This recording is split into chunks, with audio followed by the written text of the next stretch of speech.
So hi, everybody, and welcome to the outmarket.pro podcast, usually held on a weekly basis. Glad to have you back and glad to have Tim Barnett, who is an architect in Louisville, Kentucky, to speak with us today and talk about trends in architecture and just some of the things he's up to and what he sees for the future.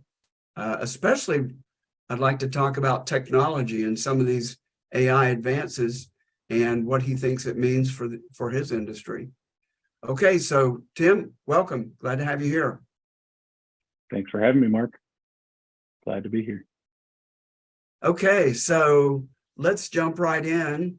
And first of all, sort of give us an idea of this. Well, you know what? We started to talk about the name of your business, which is 713 Architects.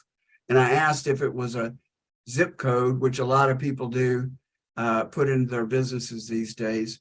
And he said no, and he started to tell me a story, and I held him back so he could tell it for all of us. So how did you come up with 713?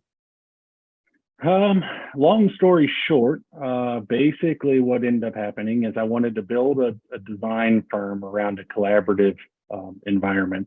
And so I did not like the idea of my name's on the door policy. So as we continue to grow, I wanted us to grow with our partners and our staff. But all that being said, I did want to tie the business back to my wife and I when it was founded. We were set up on a blind date, and by coincidence, it was on a Friday the 13th in July. And so I always thought that was kind of a fun, ominous story. And so that 713 is tied to July 13th, which was our first date on a nice Friday the 13th. So. Great. And you didn't sign yourselves up for bad luck going forward, I assume. Well, I don't know. I mean, if you set that bar low for all bad luck, then I guess that all we can do is succeed. You know, I like the stories that people have about how they get married, like bungee jumping, roller coaster rides, that sort of thing. I always think that's an ominous beginning to a marriage. Skydiving, those sorts of things. But anyway, so, okay, talk about a little bit about your firm, your focus, a little bit about how you got there. Yeah, absolutely. So we've been in business a little over 5 years. We have a very, very diverse portfolio of project types that we go after. And a lot of that has to do with one, just, kind of as projects continue to roll in, clients come our direction or are referred to us, kind of puts us into some different fields.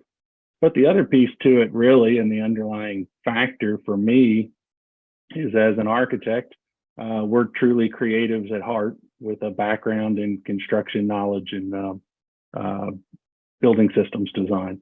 And so the creative art to it to me is, I always just like the challenge and the kind of variety in project types. And so because of that, we really push very hard to find that diverse portfolio or the diverse client groups, so that we can continue to grow. I think one of the things that has a tendency in architecture in today is most firms will pigeonhole themselves into very specific business entities. And I think really what it does is it starts to limit the ability to grow and find new ideas, creative ideas for each entity, whichever one it is, because you're limited to kind of that tunnel vision. Where for us and our diverse project kind of project targets, it allows us to learn from each of our groups and each of our operator systems and utilize what we learn in different fields. And not just repurpose the same old concepts. Like if a company focuses exclusively on medical, that's pretty constraining. Or worse yet, I'm sure there are firms that specialize in parking garages. So you've got very little. I guess you still have some creativity with different lot sizes and those sorts of constraints, but I get it. And You do. let's say, what are the three project types that you really love to sink your teeth into? Top three, or first three that come to mind. For us, we do a lot of healthcare clinical spaces. And those are always very challenging in the kind of sharpening the pencil, finite details that are involved in it. We do a lot of restaurant concept development, and that has its own challenges. And surprisingly, there's a lot of overlap between those two, because when we talk about staffing flows, patient flows, customer flows, target use groups, the conversations are so similar. It's just the product's a little bit different. And then, the other one are the kind of one-off entertainment groups, the community center pieces that we really try and target, because I think there's a deeper value to what the architecture and the building provides beyond a commercial surface. And so because of that, it's our way of giving back to a community when we're somewhat removed on the architecture design side. We're not there to hand out or help and do those things on a daily basis. But if we can provide an environment that is warm and inviting, and can kind of help tie a community together, then for us, that's a win-win. You have a couple of projects that you've completed that really stand out in your heart, both at the time of designing them and being able to walk into them. We do. We always laugh. It takes about 7 years to appreciate the project after it's completed for us, because we have even when it comes to photographing our work, it's a funny thing happens is you spend so much time in the weeds trying to make sure that project is completed without a hitch, that it takes some decompression time for us. And then about 7 years goes by, and that's when you have that kind of warm fondness once you look back at them and say, you know what, those were some pretty amazing projects. But yeah, I mean, it's hard. Each one of them, each project that we've ever touched is one for us that they all have their kind of warm, fuzzy feelings about them after a while, for sure. Do you ever feel like, I'm thinking of the analogy of a movie, making a film, and you hear a lot of actors that don't want to watch their work, look at their work, but maybe it's similar in that later on, when you have some distance from it, you can look back on it with a little more objectivity and the benefit of long range. Does that happen? Is that part of why it takes time for it to sink in and be able to appreciate it? I think so. I think in all honesty, because we're involved in that project for so many years, well in advance of it ever coming out of the ground. And so because of it, just where our primary focus is making sure the puzzle comes together in every aspect of that detail. And so, that comes with a lot of challenges and constraints. And so because of that, we get so focused kind of towards into that project detail. It's hard to step back and appreciate it sometimes.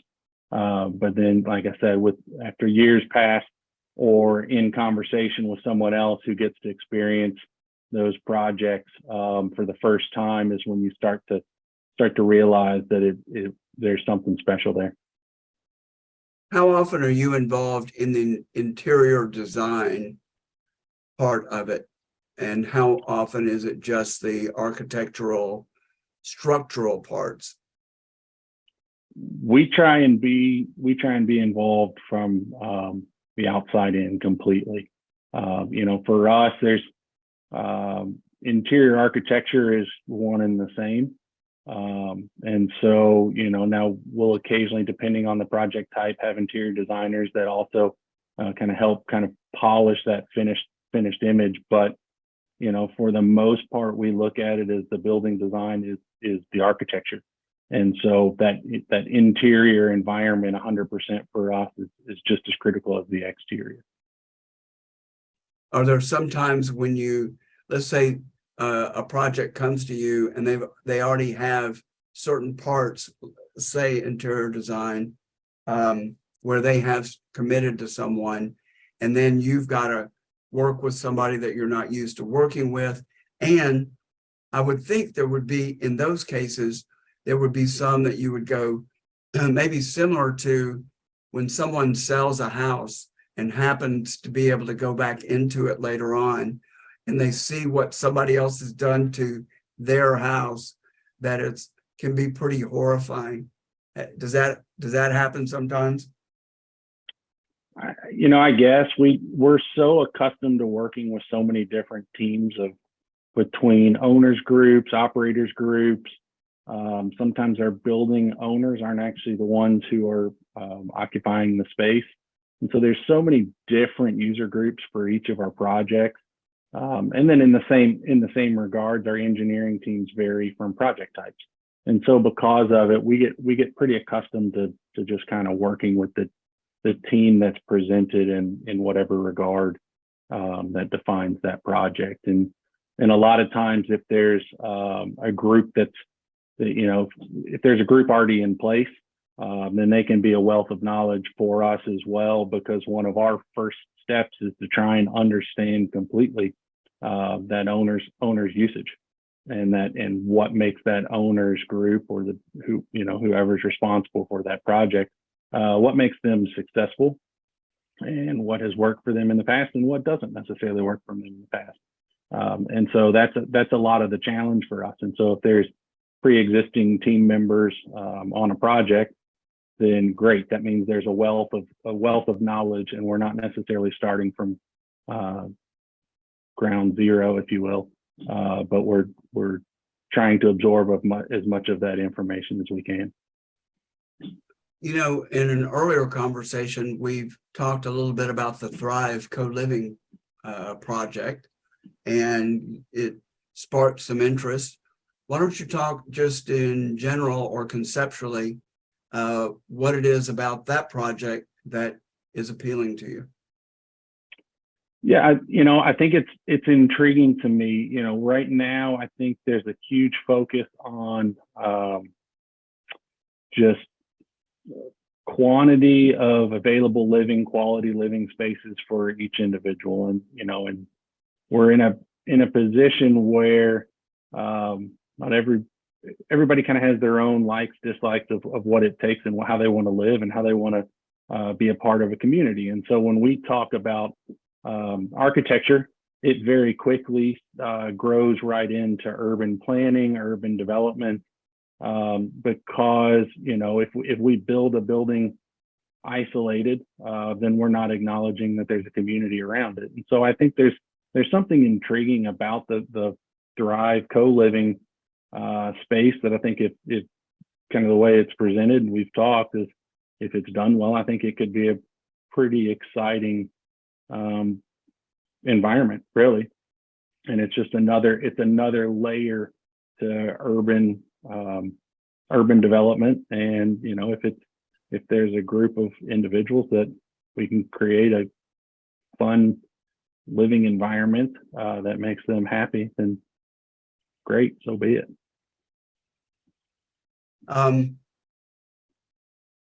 What do you see in terms of interest levels in sustainable energy efficiency types of living? Is that, we're seeing a lot more solar, sort of a resurgence of solar. And I was involved in the solar energy business back in the first round, back in the late, I guess it was the first round, back in the late 70s, early 80s. And there were substantial tax credits at that time. And now we've got some modest tax credits. I think they're averaging 30%, both for energy efficiency and solar. But what's your read on interest? Let's talk, and maybe we separate residential from commercial? It tends to vary from project to project. I think the critical piece when it comes to solar green design is very early on defining what the ultimate goal is for that building, or what that is for that community group, or whatever the built environment is.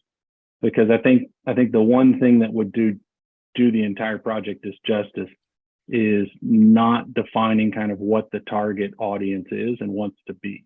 Because right now there's so many different variables when it comes to solar panels, passive solar design, high efficiency building types that sometimes work very well with passive solar design and sometimes don't necessarily. It's more of a managing of the building environment, if you will. And so a lot of the green design that comes up is it's got to be kind of hashed out very early on in the project to make sure that everybody's one, on the same page, and two, the investment in order to make those systems work takes one. There's some financial implications to it, but then on top of it, it's just a function of the end user groups. Because the last thing you would want to do is design a system that is so complex that the end user groups, one, can't afford to maintain it and utilize it, or it's just too complex to understand how to make it work effectively. And so the last thing you would want to do is design in a system that gets abandoned very early on and they never reap the benefits from it. But in the overall scheme of things, just even every day, building systems, building types, building construction has evolved so quickly in what we can do and how efficient we can design our buildings. Just in kind of average construction today, we're leaps and bounds beyond where we were 15, 20 years ago. And materials, I watch YouTube programs on different materials, especially for residential construction. And it's amazing how many new products are out there and how quickly they come to market, and just the functionality of them, and some very low cost to tighten up. There's a lot more focus on airflow and controlling airflow and tightening buildings. And then on the other, as a consequence, getting good air circulation and air quality as a result. But the materials seem to be coming onto the market and growing just exponentially. Do you find that, and is it hard to keep up with these developments? It is. There's certain materials that people tend to gravitate towards, and there's other new materials that are slower for individuals to adopt on a residential scale. And a lot of it has to do with the ultimate goal is creating an environment that somebody wants to spend large amounts of their time occupying. And so, that's part of kind of that interior exterior architecture philosophy of designing a space that is usable, green, but also comfortable and inviting to anyone using that space. Does the concept of permaculture come up in any of your discussions? Is there, I think the level of awareness and interest in energy efficiency, solar, those sorts of things, my sense is it's growing, but the concept of permaculture, the connection of things, the relationship of people to place, and to surrounding plants and animals and minerals, that awareness of that seems to be a little lower and lagging. Is it ever a discussion on your radar with your clients? Only one time did it really come up, and it was we were talking about potential indoor greenhouse farm situation. But outside of that, it is not a very common conversation piece. It's usually lower on the scale. And do you have any particular attractions to the concept? Does it appeal to you?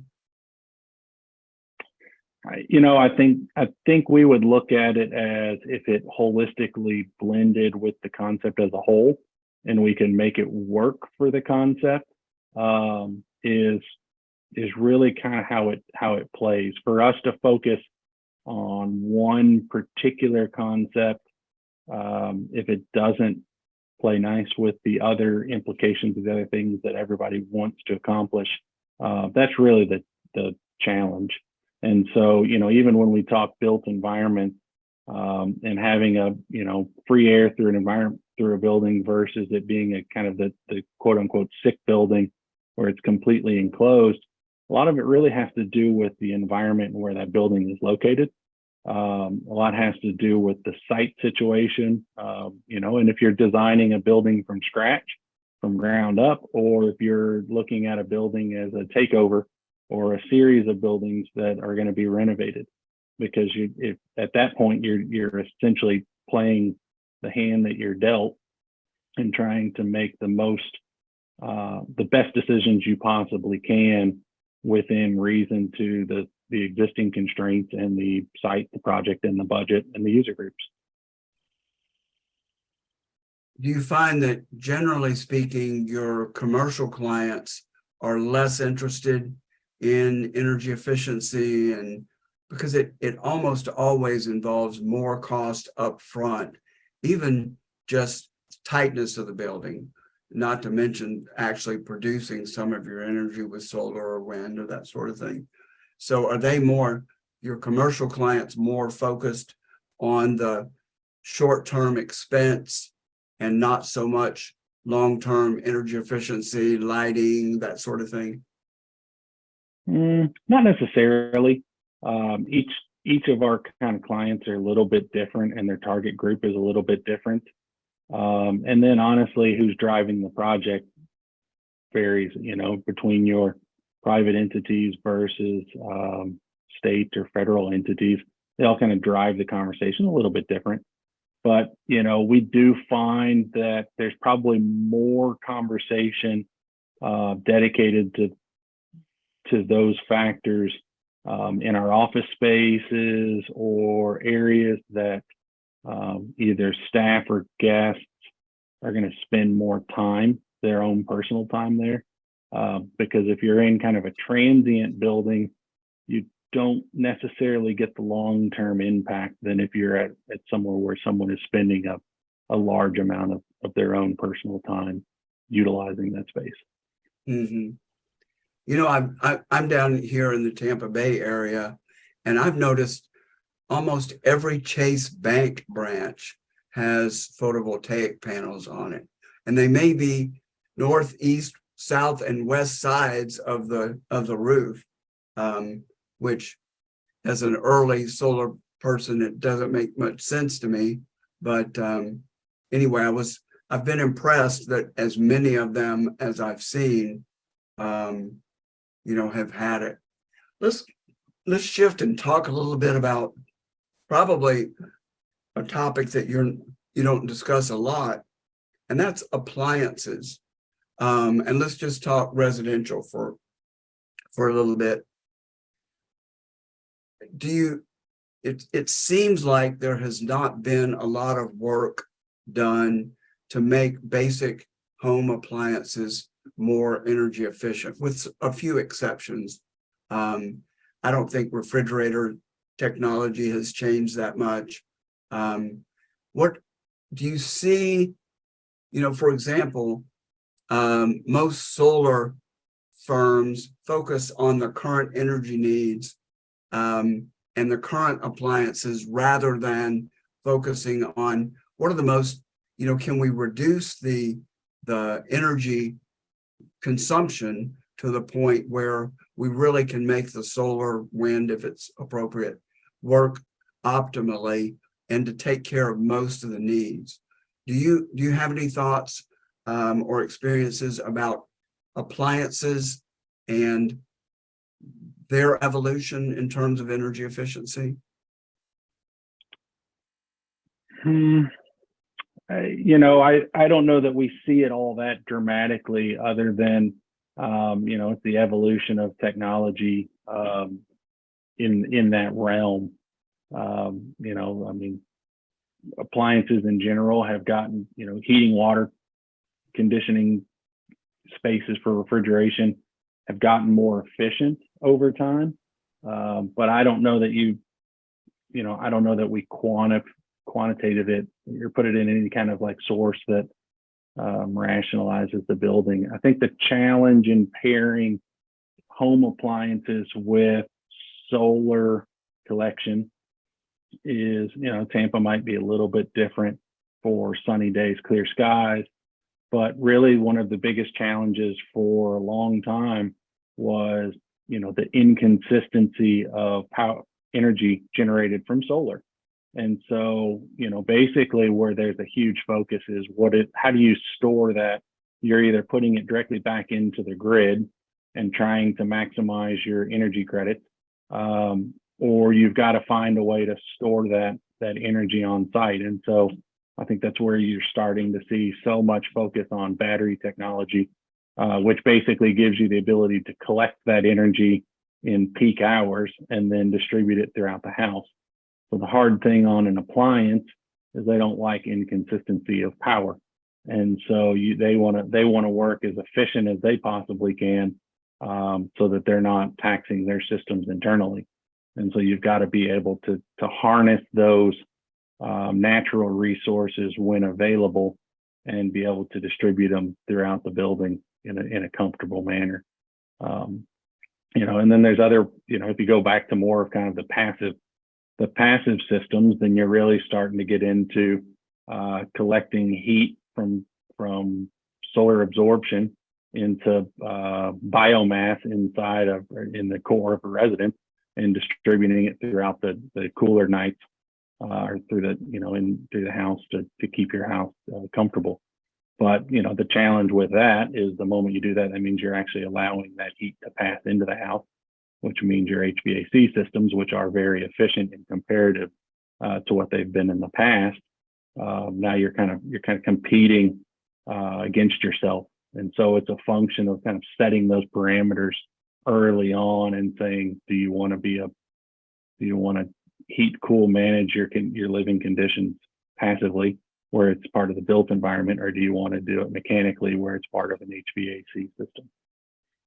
That's one area where there's been quite a bit of development, and Tesla has been working with HVAC since the Model 3, and I think they're working on a home HVAC system and commercial.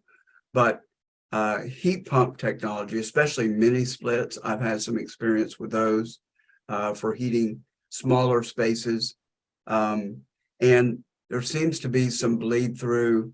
I've seen, as I've been researching for the most energy efficient appliances for Thrive and just general interest, there are heat pump dryers out there, there are heat pump water heaters, and they're, from what I gather, both of those take about 30% of the energy that a non-heat pump variation would have. So, and Tesla, let's see, Tesla's dealing with on transportation, I think is 15% of total energy use. And I believe HVAC is another 25% there. And HVAC, I think, is 40% of all energy usage. So I think they're going to have some breakthroughs. One appliance that is intriguing to me, and I haven't tested it out, are induction cooktops and induction stoves. Do you have any experience with them? And I think they take a lot of energy right at first, and then, but overall, less energy. Are you familiar with induction stoves? Just a little bit. They're very good at boiling water quickly. So the art to the induction is that they provide heat at source. And so you don't have the waste. So if you turn on a gas burner in theory that heat created from a gas burner is wrapping around your pan or your pot, and so it's being wasted effectively. And so an induction burner is very focused on that individual, whatever cooking element that it's going to. So there is some efficiency there. The other thing is there's some safety that goes into it that can be very nice. But your foodies will probably argue a gas stove is night and day better when it comes to food quality. But I think I haven't paid much attention, but I've seen some things on the periphery about air quality concerns and gas stoves, maybe water heaters too. Are you familiar with any of that discussion that's sort of been on my periphery?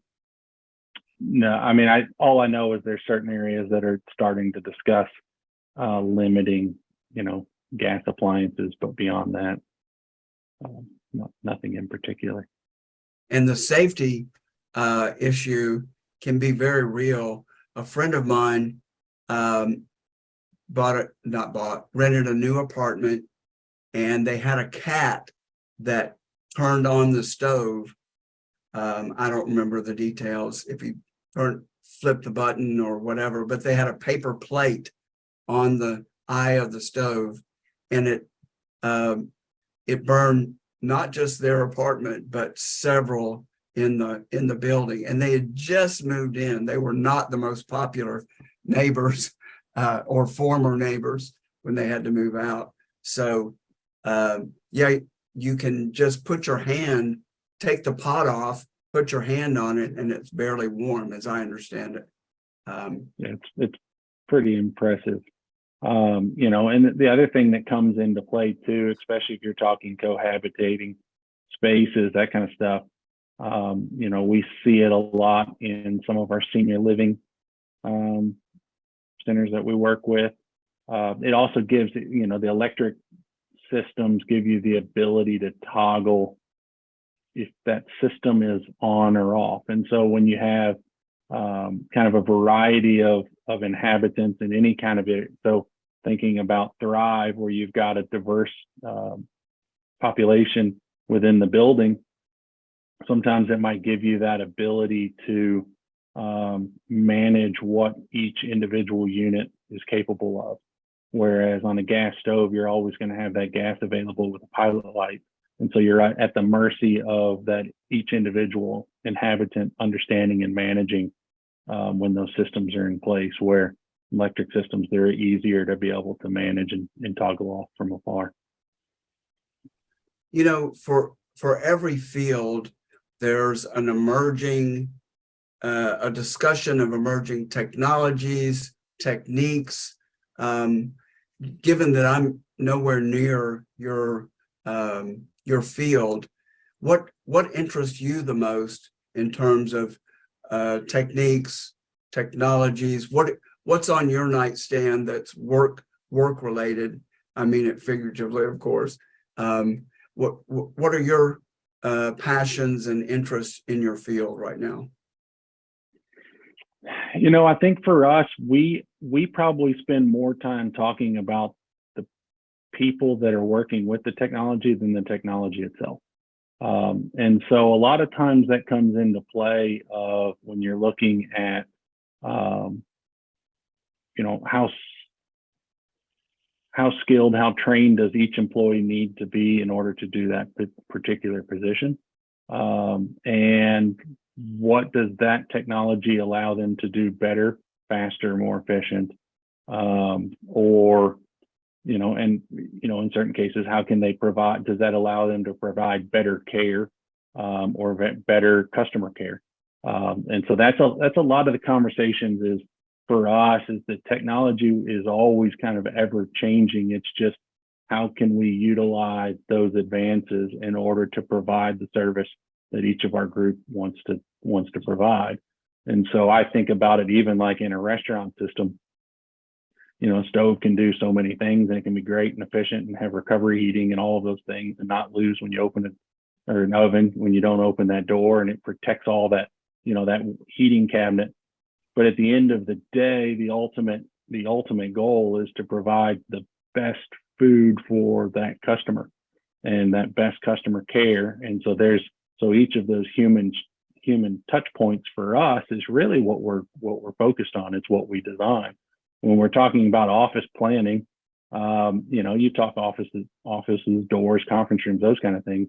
But really what you're talking about is how many times can that internal staff work together, communicate amongst themselves, and then be able to kind of spread out, do what they need to do, and then come back together. How many times do their guests or their clients come into their building, and what do we want?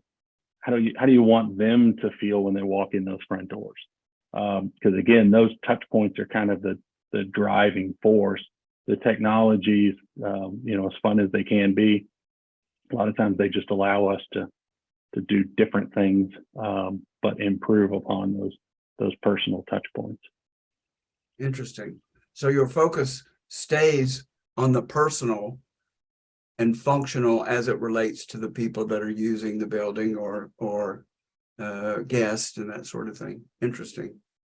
Are you old enough to remember drafting by hand and not computer assisted drafting and design? In an office setting, not so much, but I still run around here with a sketchbook and a roll of trace. So there is something for us, and that's actually one of the things that we talk about in our office a lot, is being able to sketch ideas on paper quickly. Because what ends up happening is it doesn't have to be a perfect drawing, but you've got to be able to get that idea down, and you've got to be able to understand it and convey that information quickly. Then we can go back in and fine tune it in line, hard lines. But for us, I don't know, that's one of the things that was taught very highly in school, was the ability to put ideas on paper quickly with a pen and paper. And so we still do it that way when it comes to early concepts. But no, hard drafting, not so much. And I think the same thing can hold for note taking. And there's something about the physicality for some people, and it is for me. I don't take notes on a keyboard. I'm jotting it down.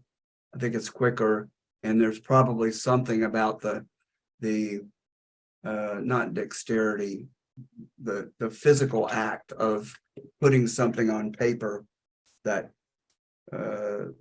is just different. So I get it. Well, I know I'm a visual person, to be honest. And so 9 times out of 10, I can't remember what I wrote, but I can almost remember the vision of what I wrote. And it's like, good and bad and test taking skills is I can't remember what the note said, but I can picture it and then figure it out in my head. And so I find that very much. So if I type it, it just, goes in one ear out the other kind of thing, and it doesn't stick. But if I hand write it down, it's stuck in my brain for a long time. So. Mm-hmm. Yeah, same here.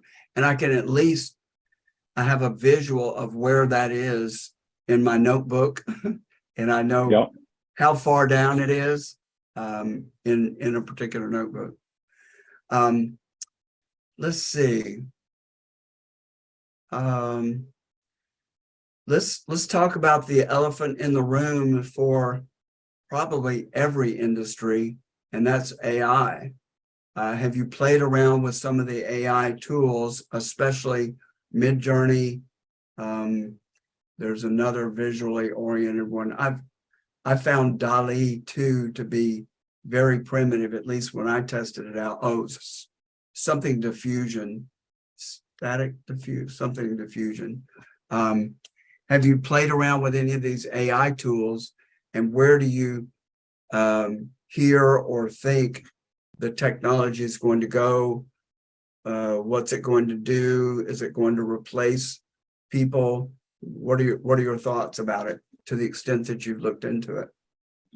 I've started looking into it. I was actually messing with it a little bit earlier today. I think we're just on the forefront of it, so it's hard to magic 8 ball and figure out where it's going to go.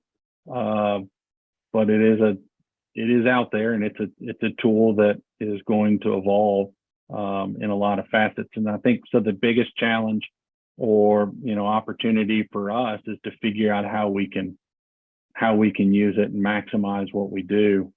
The one thing that we will always sort of struggle with is anything generated without conversation and understanding of an owner user group to us means that we're missing that touch point. It kind of goes back to that human scale.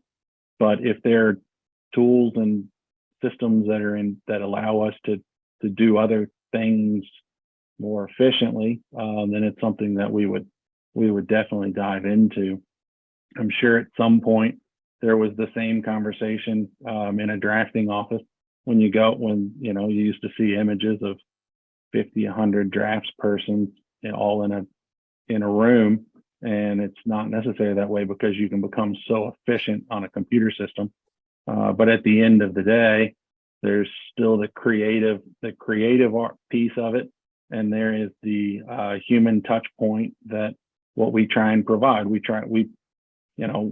At the end of the day, when people look at architecture, they look at a building. They go, okay, well, we built it, and we could, and there's a lot of copycat architecture out there right now. But at the end of the day, what we want, our ultimate goal is our end user group and our owners to walk away and say, what they did is we sat down, we talked about what we do, and they provided us a project that kind of checked all of our boxes. And oh, by the way, look how cool this building is, or look, this screams exactly what our business and our brand wants to be. And so that's the challenge for us as architects, to figure out and utilize tools when we can, but then also realize, it's in the same vein. You can Google about anything out there. And we talk about it all the time in our office, which is when we're sitting down trying to come up with an idea, close your eyes and run through the list of challenges that you're trying to accomplish. Don't go on to Google and look for images, because the moment you do is the moment you'll just copy something someone else has done. And so that to us isn't really the solution. That's not design architecture, that's copycat. And so we spend a lot of time focused on trying to understand what the challenges are presented from our clients and trying to find that creative, fun solution for them that works for them, works for their budget, and provides a solution that they're happy with. And so that's the challenge. So, I don't know if, maybe AI has the ability to do that in the future.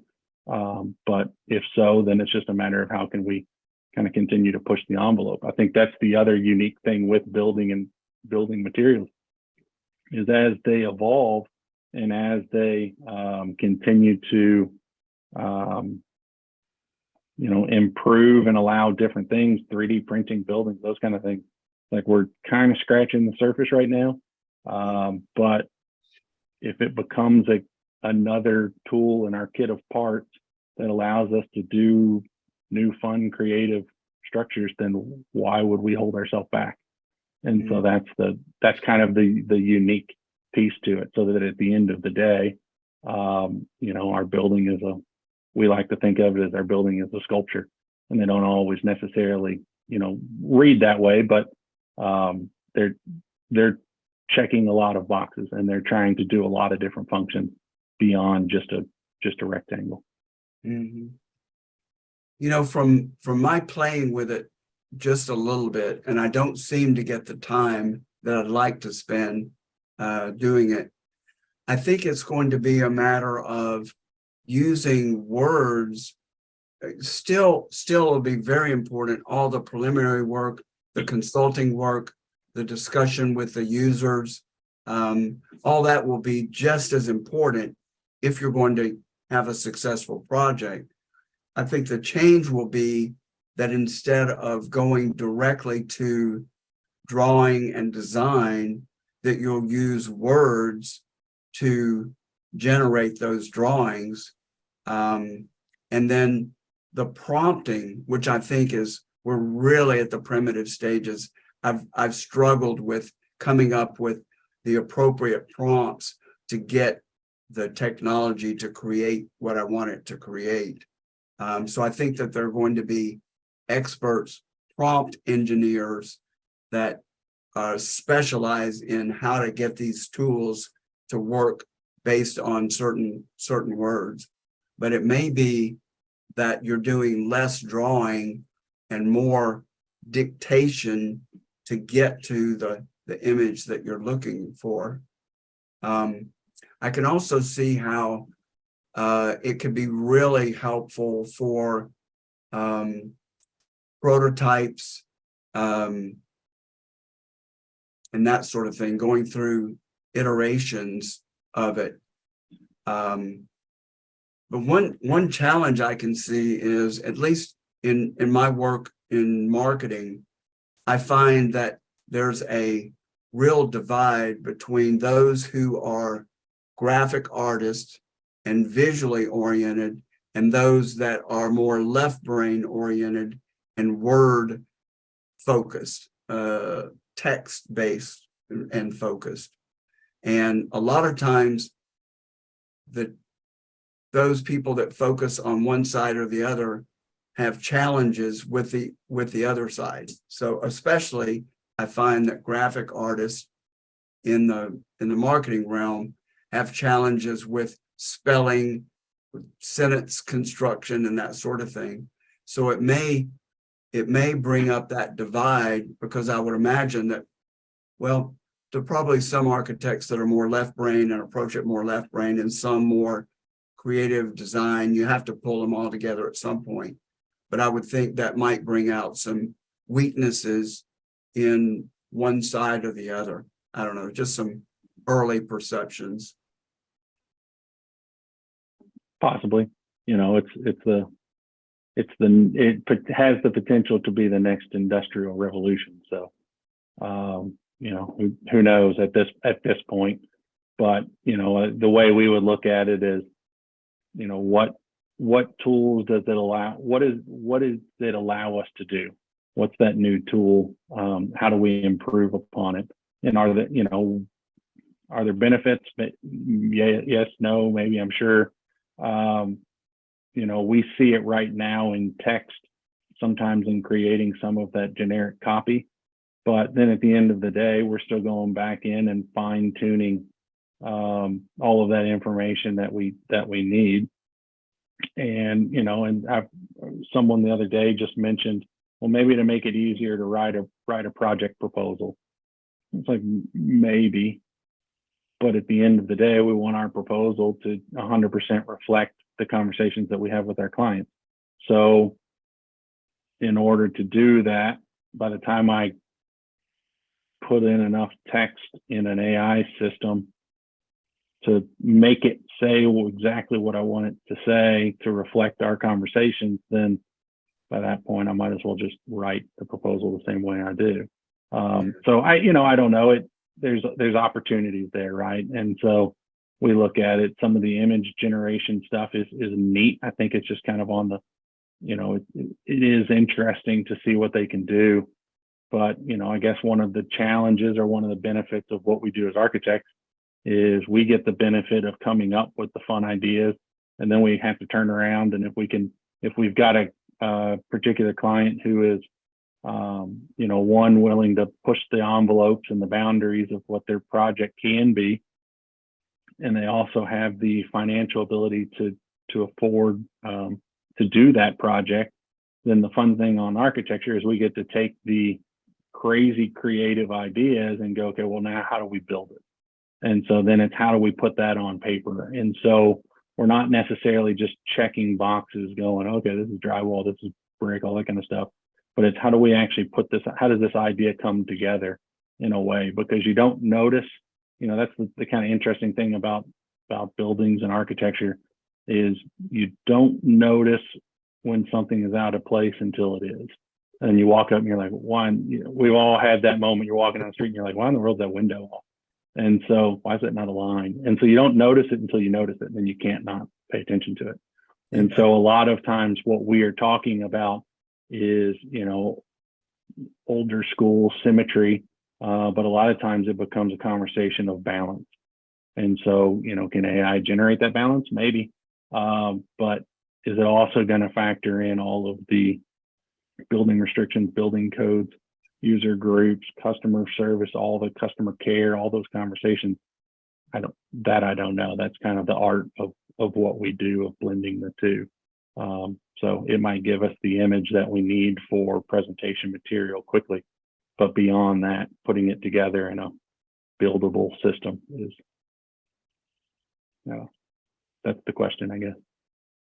I recently watched an interview with one of my favorite podcasters, Lex Friedman, and the CEO of ChatGPT, whose name will come to me in a minute. But he was humble and modest, apparently so. And what impressed me the most, Sam Altman, was that he was equally enthused and afraid. And that, I think, is an appropriate position at this point in time. And what I suspect in the long run is it will make talented architects more efficient and able to produce more than you normally would, which is same thing with design, graphic design software compared to drafting. And that people that are really good and really talented and focus as you do on listening, paying attention, listening to the client needs, that'll always be the most important. Well, maybe we can set a plan to look back at this interview in 5 years and see what actually happened. So as we're starting to wrap up, are there any topics that are important to you that I didn't ask about? Any points that you'd like to make? I'll certainly want to get your contact information, because one of the beauties of being able to have remote work is to be able to work with people not just in your physical location. But any other topics of interest, points that you'd like to make before we start wrapping up?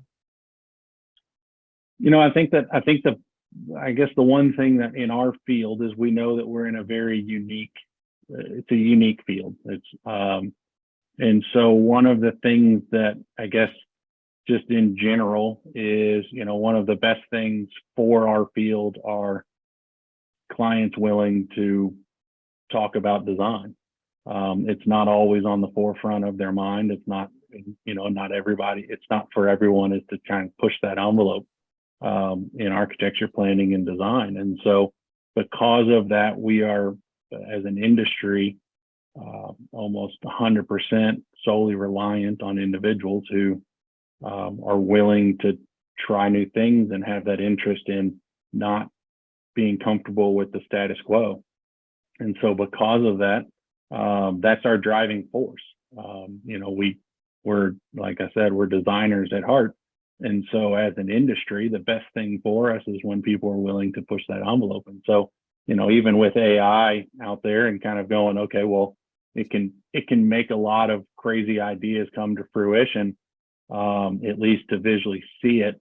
I think one of the neat things that could come about is it might help us kind of break out of this box. You drive down any interstate today and you start seeing residential communities that all look almost identical. You change one color and you call it a new design. You see commercial developments that start to be very homogeneous.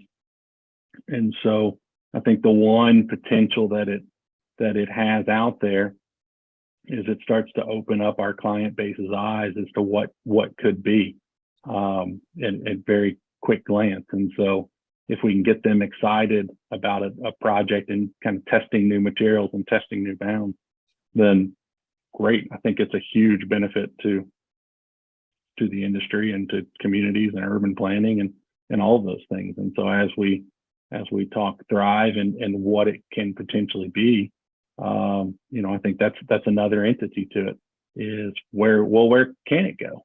What are the possibilities? We're talking about things that have been in, kind of in design for the last 30 years and kind of what's the best practice to then. But really the question, if you're talking co-living and kind of building a new environment, is, well, what is that future?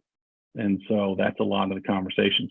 So everybody's got to be willing to talk about the hard questions, which is we don't know the answer to, but where does it go? Not what have we seen happen, 1,000 times over, and what are the few little successful points out of those?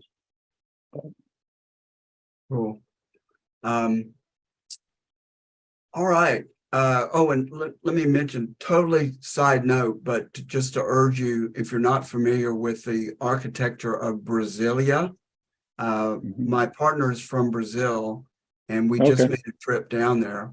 And I love modern architecture, especially well done, and not as opposed to medium rare, but when it's done well. And the city is 60 years old. It has 5 million people. It was totally dropped, conceived and dropped in the middle of nowhere because the former capital was on the coast and not centrally located. And even the suburbs grew at the same time. And there was one architect who recently died that was commissioned to do all of the major government buildings. And we stayed in a hotel overlooking their equivalent of their mall. And there's a cathedral there, National Cathedral, and Assembly Hall, and all of the government buildings are just amazing. And the road system is very unique too. Do you have some familiarity with it? A little bit. Well, I would urge you'll have to share me some pictures though. Okay. It's really cool. And one building was more fantastic than the next one.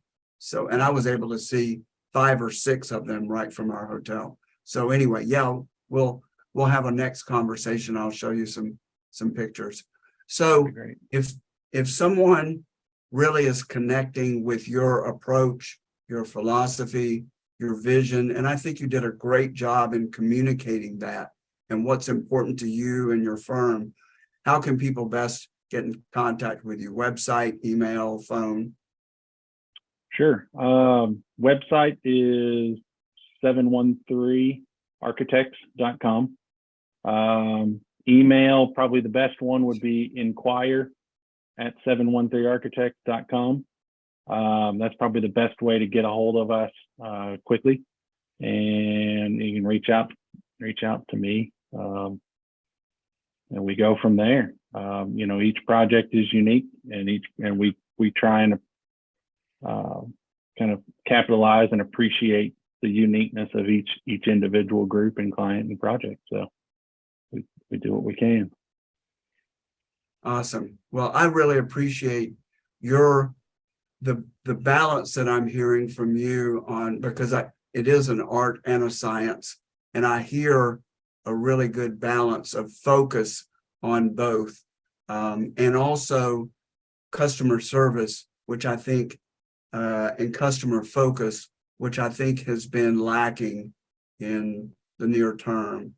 And so I think it's going to become more valuable, that focus on client input and really giving your client what they need. And we'll certainly have more communications about the Thrive Project. Thanks everybody for joining in on the outmarket.pro podcast. Tim has been excellent, and it's been a pleasure to learn more about his approach and about the field, which I have not known a lot about. So Tim, thanks so much for being with us, and I look forward to having you on again soon.